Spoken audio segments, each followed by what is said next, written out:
ನಮಸ್ತೆ ನವಕರ್ನಾಟಕ ಟಿವಿಗೆ ಸ್ವಾಗತ. ನವಕರ್ನಾಟಕ ಟಿವಿ ಜನಪರ ನ್ಯಾಯಪರ.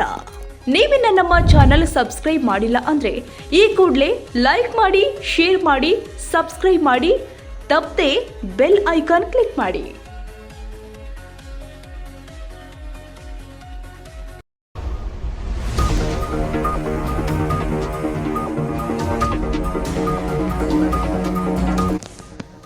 ಕೂಡ್ಲಿಗಿಯಲ್ಲಿ ರಾಷ್ಟ್ರೀಯ ರೈತ ದಿನಾಚರಣೆ ಕೃಷಿ ಇಲಾಖೆಯಲ್ಲಿ ಆಚರಣೆ ಮಾಡಲಾಗಿದೆ. ಕೂಡ್ಲಿಗಿ ತಾಲೂಕು ಸಹಾಯಕ ಕೃಷಿ ನಿರ್ದೇಶಕರ ಕಚೇರಿಯಲ್ಲಿ ರಾಷ್ಟ್ರೀಯ ರೈತ ದಿನಾಚರಣೆ ಅಂಗವಾಗಿ ಆತ್ಮ ಯೋಜನೆ ಹಾಗೂ ಕೃಷಿಕ ಸಮಾಜ ಸಹಯೋಗದೊಂದಿಗೆ ದಿನಾಚರಣೆಯನ್ನ ಕಾರ್ಯಕ್ರಮವನ್ನು ಆಯೋಜನೆ ಮಾಡಲಾಗಿತ್ತು.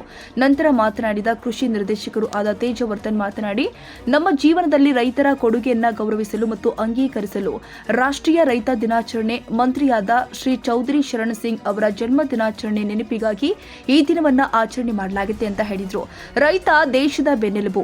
ರೈತರೆಂದು ಗೌರವಿಸಲು ಮತ್ತು ಗುರುತಿಸಲು ಡಿಸೆಂಬರ್ 23ರಂದು ದೇಶದ ಅತ್ಯಂತ ರಾಷ್ಟ್ರೀಯ ದಿನ ಅಥವಾ ಕಿಸಾನ್ ದಿವಸ ಆಚರಣೆ ಮಾಡಲಾಗಿದೆ. ಭಾರತದ 5ನೇ ಪ್ರಧಾನಮಂತ್ರಿ ಚೌಧರಿ ಚರಣ್ ಸಿಂಗ್ ಅವರ ಜನ್ಮ ದಿನಾಚರಣೆಯನ್ನ ಗೌರವಿಸಲು ಈ ದಿವಸ ಆಯ್ಕೆ ಮಾಡಲಾಗಿದೆ. ರೈತರು ಕೃಷಿಯಲ್ಲಿ ತೊಡಗಿಸಿಕೊಂಡಿರುವ ಉತ್ತರ ಪ್ರದೇಶ, ಪಂಜಾಬ್, ಹರಿಯಾಣ ಮತ್ತು ಮಧ್ಯಪ್ರದೇಶದಂತಹ ರಾಜ್ಯದಲ್ಲಿ ಪ್ರತಿ ವರ್ಷ ರೈತ ದಿನಾಚರಣೆಯನ್ನು ಆಚರಣೆ ಮಾಡಲಾಗಿದೆ. ಜನ ಹಸಿವಿನಿಂದ ಸಾಯದಂತೆ ಮತ್ತು ಹಸಿವು ಅಂತ ಸಾಯದಂತೆ ನೋಡಿಕೊಳ್ಳಲು ರೈತರು ವರ್ಷ ಪೂರ್ತಿ ಮತ್ತು ಹಗಲು ರಾತ್ರಿ ಕೆಲಸ ಮಾಡ್ತಾರೆ. ಆದರೆ ಅವರು ದಿನಕ್ಕೆ ಕನಿಷ್ಠ 2 ಊಟವನ್ನ ತಿನ್ನಲು ಹೆಣಗಾಡ್ತಾರೆ. ಪ್ರತಿ ವರ್ಷ ರೈತ ದಿನವನ್ನ ಆಚರಿಸುವ ಕಾರಣ ಅಂದ್ರೆ ತಪ್ಪಾಗಲಾರದು. ರೈತರ ಸಾಮಾಜಿಕ ನೀಡುವ ಕೊಡುಗೆ ಬಗ್ಗೆ ಜಾಗೃತಿ ಮೂಡಿಸಲು ಮತ್ತು ಅದಕ್ಕೆ ಪ್ರತಿಫಲ ನೀಡುವುದು. ಹಾಗೂ ಈ ಸಂದರ್ಭದಲ್ಲಿ ಬೇಳೆ ವಿಜಯ್ ಕುಮಾರ್ ಮಾತನಾಡಿ, ಕೃಷಿಕ ಸಮಾಜದ ರಾಜ್ಯ ಸದಸ್ಯರು ಆದ ಕಕ್ಕುಪ್ಪಿ ಬಸವರಾಜ್ ಮಾತನಾಡಿ, ಮಾಜಿ ಪ್ರಧಾನಿ ಚೌಧರಿ ಚರಣ್ ಸಿಂಗ್ ರಾಷ್ಟ್ರಪತಿಗಳಾಗಿ ಸೇವೆ ಸಲ್ಲಿಸಿದ್ರು. ರೈತರು ಮತ್ತು ಸಮಸ್ಯೆಗಳನ್ನ ಕುರಿತಾದ ಅವರ ಪುಸ್ತಕಗಳನ್ನು ದೇಶದಾದ್ಯಂತ ರೈತರ ಜೀವನವನ್ನ ಸುಧಾರಿಸಲು ವಿವಿಧ ಆಹಾರವನ್ನ ಪ್ರಸ್ತುತಪಡಿಸುವುದು. ಅವರು ರೈತರಿಗಾಗಿ ಹಲವಾರು ಕಲ್ಯಾಣ ಯೋಜನೆಗಳು ಸಹ ಪರಿಚಯಿಸಿದ್ರು. 2001ರಲ್ಲಿ ಚರಣ್ ಸಿಂಗ್ ಅವರ ಜನ್ಮ ವಾರ್ಷಿಕೋತ್ಸವದ ಗೌರವಾರ್ಥವಾಗಿ ಸರ್ಕಾರ ಕಿಸಾನ್ ದಿವಸವನ್ನಾಗಿ ಆಚರಿಸಲು ಘೋಷಣೆ ಮಾಡಿತು.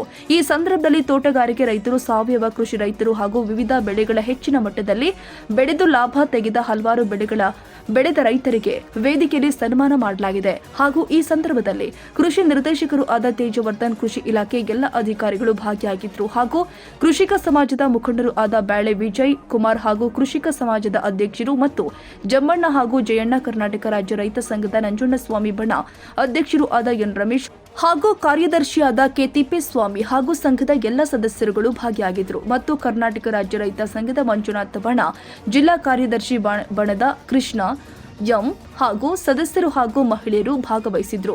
100 ರೈತರು ಈ ಸಂದರ್ಭದಲ್ಲಿ ಉಪಸ್ಥಿತರಿದ್ದರು.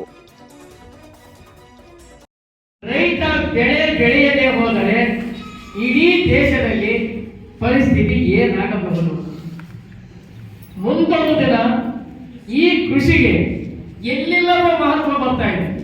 ಇನ್ನೇನು ಅತಿ ಶೀಘ್ರದಲ್ಲೇ ನನಗೆ ಏನು ಬೇಡಪ್ಪ, ನಿನಗೆ ಕಾರು ಬೇಡ, ಬಂಗ್ಲೆ ಬೇಡ, ಬಂಗಾರ ಬೇಡ, ಊಟ ಬೇಕು ಅನ್ನುವ ಪರಿಸ್ಥಿತಿ 100% ಎದುರಾಗ್ತಾ ಇದೆ. ನಾವೇ ದಯವಿಟ್ಟು ದುಡ್ಡಿನ ಆಸೆಗೆ ಬಲಿಯಾಗಿದೆ. ನೀವೇನಾದ್ರೂ ಭೂಮಿ ಉಳಿಸ್ಕೊಂಡ್ರೆ ಮಾತ್ರ ನಿಮ್ಮ ಜೀವನ ನಡೀತಿದೆ ಹೊರತಾಗಿ ನೀವೇನಾದ್ರೂ ಭೂಮಿನ ಕಳ್ಕೊಂಡ್ರಿ ಅಂತಂದ್ರೆ ಖಂಡಿತವಾಗ್ಲೂ ನೀವು ಪರಿತಪಿಸಬೇಕಾಗಿದೆ. ಉದಾಹರಣೆ ಕಾಯ್ದೆಗಳಾಗಿರ್ಬೋದು, ಜಮೀನ್ದಾರರ ವ್ಯವಸ್ಥೆ ಆಗಿರ್ಬೋದು, ಇವುಗಳ ಬಗ್ಗೆ ಅವರು ಹೋರಾಟ ಮಾಡಿ ಸಾಕಷ್ಟು ಯಶಸ್ಸು ಕೂಡ ಪಡೆದಿದ್ದಾರೆ. ಈ ನಿಟ್ಟಿನಲ್ಲಿ ರೈತರಿಗೂ ಸಹ ಸಾಕಷ್ಟು ಅನುಕೂಲಗಳನ್ನ ಮಾಡಿರ್ತಕ್ಕಂಥದ್ದು. ಮತ್ತು ಇವರ ಒಂದು ಪರಿಕಲ್ಪನೆ ಏನಾಗಿತ್ತಪ್ಪ ಅಂದರೆ, ನಾವೆಲ್ಲ ಹೇಳ್ತೀವಿ ಭಾರತ ಈ ಒಂದು ರೈತ ಪ್ರಧಾನ ದೇಶ. ವರದಿ ಕೆ ತಿಪ್ಪೇಸ್ವಾಮಿ, ಕೂಡ್ಲಿಗಿ.